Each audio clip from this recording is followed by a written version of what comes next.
मैं इस सदन से दुनिया भर के अल्पसंख्यकों की आवाज उठाना चाहती हूँ, खास तौर पर हमारे पड़ोसी देश बांग्लादेश पे, खास तौर पर हमारे पड़ोसी देश बांग्लादेश में अल्पसंख्यकों के साथ जो हो रहा है वे दिल को गहरे तक चोट पहुंचाने वाला है। उनकी जान माल की हत्या की जा रही है।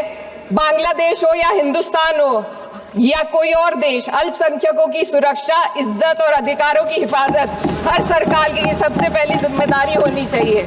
मैं इस सदन से अपने देश के अल्पसंख्यकों के साथ बांग्लादेश के पीड़ित अल्पसंख्यकों की आवाज को एक साथ उठाना चाहती हूँ।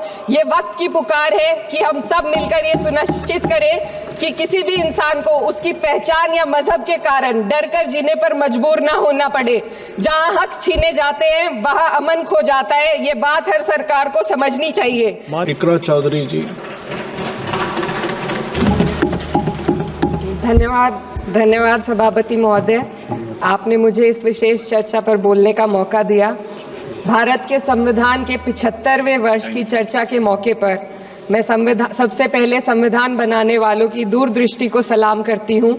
एक युवा सांसद के तौर पर मैं अपनी उम्मीदों को संविधान के साथ जोड़कर खास तौर पर ये बताना चाहती हूँ कि आज हमारे देश में पिछड़े, दलित, अल्पसंख्यक समुदाय को किस तरह अपने संवैधानिक अधिकारों और आज़ादियों की हिफाजत के लिए हर रोज़ मुश्किलों का सामना करना पड़ रहा है। Doctor B.R. अम्बेडकर के कथन से अपनी बात रखना चाहती हूँ।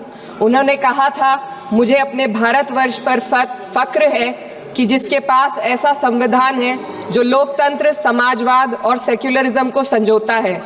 लेकिन आज ऐसा लगता है जैसे संविधान की किताब तो है पर इसे चलाने वालों का ईमान गुम हो गया है।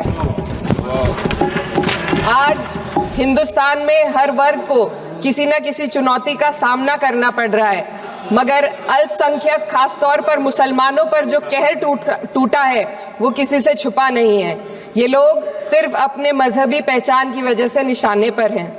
संविधान का अनुच्छेद 15 कहता है कि किसी भी नागरिक के साथ धर्म, जाति या किसी और वजह से भेदभाव नहीं होना चाहिए, लेकिन हकीकत इसके उलट है। हालात इस कदर बिगड़ चुके हैं कि hate speech, mob lynching, bulldozer द्वारा घरों को गिराने की घटनाएं आम हो गई हैं। खास तौर पर उत्तर प्रदेश में, जहां ऐसा लगता है जैसे कानून के नाम पर जंगल राज चल रहा हो।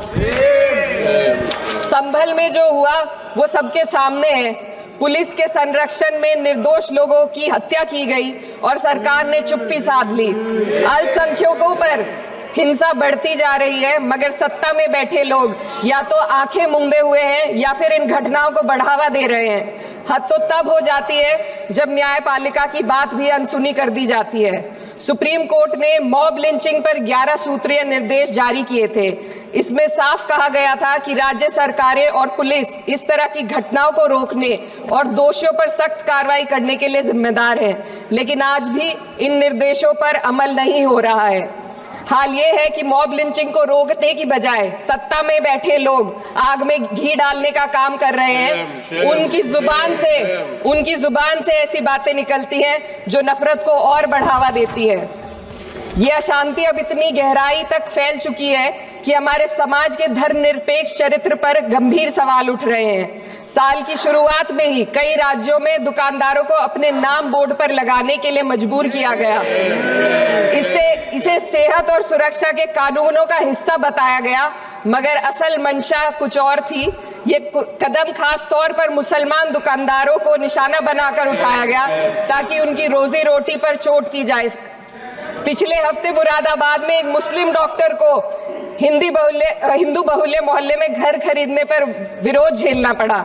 वजह बताई गई कि इससे मोहल्ले की सामाजिक शांति बिगड़ जाएगी। अब आप ही बताइए, क्या ये वजह सही है, जायज है? असल में ये छोटी बड़ी घटना इस बात का सबूत है कि सांप्रदायिकता को बढ़ावा देने वाले बयान और नीतियां हमारे समाज को अंदर से खोखला कर रही है। उत्तर प्रदेश में यति नरसिंहानंद ने बेहद घटिया बयान दिया, लेकिन सरकार इन बयानों पर कोई कार्रवाई नहीं कर रही। हेट स्पीच न केवल जनमानस के विचारों को प्रदूषित करती है, बल्कि इससे अब संवैधानिक पदों पर बैठे लोगों को भी प्रभावित कर दिया है। अभी हाल ही में माननीय उच्च न्यायालय इलाहाबाद के माननीय न्यायाधीश ने ऐसे बयान दिए जिसका संज्ञान खुद सुप्रीम कोर्ट को लेना पड़ा। संविधान के अनुच्छेद 29 और 30 ने अल्पसंख्यकों को उनके मजहबी और सांस्कृतिक हक दिए हैं ताकि वो अपनी पहचान को बचा सके और अपने संस्थान चला सके, लेकिन आज उन्हीं हकों पर हर तरफ से चोट की जा रही है। वक्फ जैसे बिल लाकर उनके धार्मिक अधिकारों को छीनने की कोशिश की जा रही है। आज अल्पसंख्यक समुदाय को संविधान द्वारा दिए गए अपने बुनियादी अधिकार पाने के लिए लंबी लड़ाई लड़नी पड़ रही है। ऐसे कई मामले अदालत ने न्याय देकर संविधान की रक्षा की है, लेकिन अदालती प्रक्रिया में जो समय लगता है उसकी वजह से देश के सामाजिक ताने बाने को भारी नुकसान उठाना पड़ता है। मिसाल के तौर पर इलाहाबाद हाई कोर्ट ने 2004 के मदरसा एक्ट को रद्द कर दिया था, जिससे मदरसों के संचालन पर सवाल उठे। हालांकि सुप्रीम कोर्ट ने बाद में इस फैसले को पलट दिया और एक्ट को वैध करार दिया, लेकिन इस प्रक्रिया में जो समय लगा उसने अल्पसंख्यकों को बेचैनी और संघर्ष के दौर में डाला है। इसी कड़ी में प्लेसेस ऑफ वर्शिप एक्ट 91 भी आता है और कई अन्य अधिकार, उन्हें भी इसी तरह अदालती लड़ाइयों में उलझाया जा रहा है। ये स्थिति न केवल अल्पसंख्यकों के अधिकारों की राह में रुकावट है, बल्कि justice delayed is justice denied जैसी कहावत को सिद्ध करती है। मैं इस सदन से दुनिया भर के अल्पसंख्यकों की आवाज उठाना चाहती हूँ, खास तौर पर हमारे पड़ोसी देश बांग्लादेश में अल्पसंख्यकों के साथ जो हो रहा है वे दिल को गहरे तक चोट पहुंचाने वाला है। उनकी जान माल की हत्या की जा रही है। बांग्लादेश हो या हिंदुस्तान हो या कोई और देश, अल्पसंख्यकों की सुरक्षा, इज्जत और अधिकारों की हिफाजत हर सरकार की सबसे पहली जिम्मेदारी होनी चाहिए। मैं इस सदन से अपने देश के अल्पसंख्यकों के साथ बांग्लादेश के पीड़ित अल्पसंख्यकों की आवाज को एक साथ उठाना चाहती हूँ। ये वक्त की पुकार है कि हम सब मिलकर ये सुनिश्चित करें कि किसी भी इंसान को उसकी पहचान या मजहब के कारण डर कर जीने पर मजबूर ना होना पड़े। जहाँ हक छीने जाते हैं वहाँ अमन खो जाता है। ये बात हर सरकार को समझनी चाहिए। अगर हम सच में अपने संविधान का सम्मान करना चाहते हैं तो हमें नफरत और भेदभाव को खत्म करना होगा। हमें ये दिखाना होगा कि ये मुल्क हर वर्ग, हर जाति, हर धर्म और हर समुदाय का है, और जब तक ऐसा नहीं होगा तब तक संविधान की आत्मा सिसकती रहेगी। सर, अपनी बात को खत्म करते हुए मैं एक शेर अर्ज करना चाहती हूँ। ये दाग दाग उजाला, ये शब गजीदा शहर, वो इंतजार था जिसका, ये वो शहर तो नहीं।